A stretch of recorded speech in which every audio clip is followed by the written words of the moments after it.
நடத்தி செல்லும் தயவாய், என்னை காத்து கொள்ளும் அன்பாய், என்னை அணைக்கும் ஆத்மநேசரே.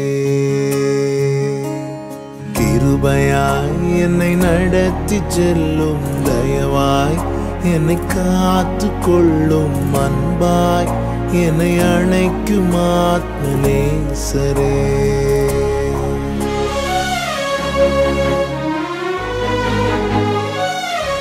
இன்றைய வாக்குத்தத்த வசனம். இயேசு கிறிஸ்துவின் இனிய நாமத்தினாலே உங்களை வாழ்த்துகிறேன்.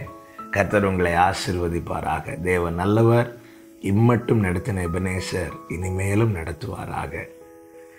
ஏசாயா 26வது அதிகாரம் 16வது வசனம். கர்த்தாவே, நெருக்கத்தில் உம்மை தேடினார்கள், உம்முடைய தண்டனை அவர்கள் மேல் இருக்கையில் அந்தரங்க வேண்டுதல் செய்தார்கள். கர்த்தருடைய பரிசுத்த நாமம் மகிமைப்படுவதாக.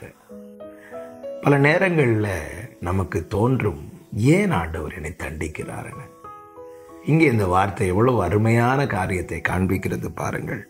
கர்த்தாவே, நெருக்கத்தில் உம்மை தேடினார்கள், உம்முடைய தண்டனை அவர்கள் மேல் இருக்கையில் அந்தரங்க வேண்டுதல் செய்தார்கள்.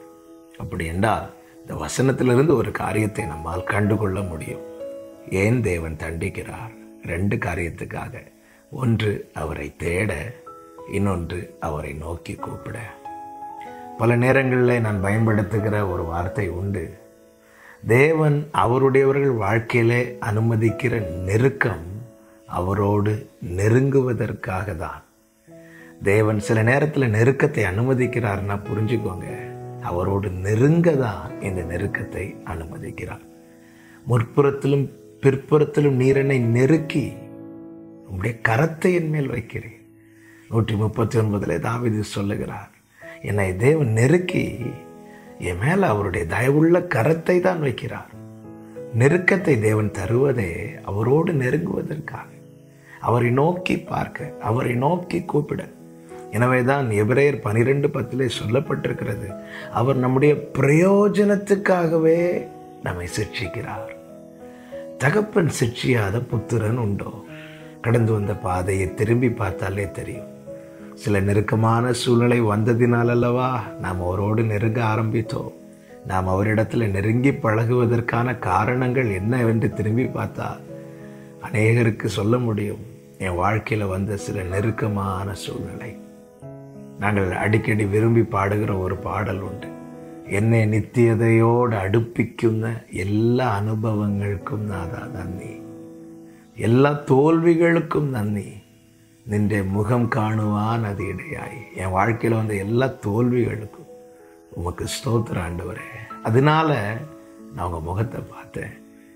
எல்லா வேதனையான சூழ்நிலைகளுக்காக நன்றி. அதனால நான் உம்மை இன்னும் கெட்டி சேர்ந்தேன் ஆண்டவரே. வாழ்க்கையை திரும்பி பார்த்தால் தெரியும், நம்மை அழித்து போடுவது தான் அவருடைய சித்தமாக இருக்குமானால் என்றோ நம் கதை முடிந்திருக்கும். சத்துருவை தண்டிக்கிறது கொன்று போட, நம்மை தண்டிக்கிறது அவரை கிட்டி சேர வைக்க. அவருடைய சிக்ஷை கூட அவருடையவர்களுக்கு ஆசீர்வாதமே. அப்பா கிட்டேருந்து கிடைக்கிறது எல்லாமே ஆசீர்வாதங்க. அவர் நம்மை பிள்ளைகளாக்கி இருக்கிறார். நல்ல தகப்பன். அவரை நம்புங்கள், சோர்ந்து போகாதிருங்கள், அவரை தேடுங்கள், அவரை நோக்கி கூப்பிடுங்கள். கர்த்தர் நல்லவர். கர்த்தர் உங்களை ஆதரித்து ஆசீர்வதிப்பாராக.